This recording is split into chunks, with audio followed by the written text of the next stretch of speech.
能愿动词应该有2种用法，今天我们学习第2种，和我一起看看吧。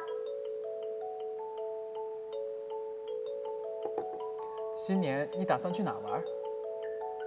我应该去北京，但是我还没想好怎么去。你坐飞机吧，飞机很快。机票应该很贵吧？如果坐飞机，我担心就没有钱住宾馆了。你还可以坐高铁，也很快，而且高铁票应该没有机票贵。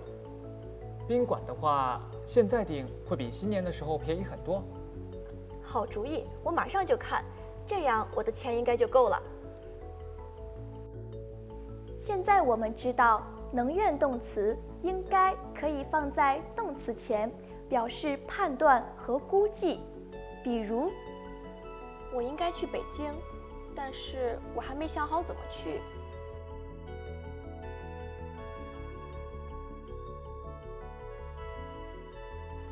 能愿动词应该也可以放在形容词前，比如，机票应该很贵吧？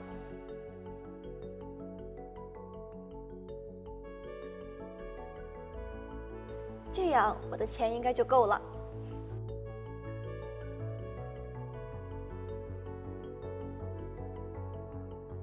你学会了吗？请跟我读：我应该去北京，机票应该很贵吧？我的钱应该就够了。大家应该知道怎么说了吧？我们下次见。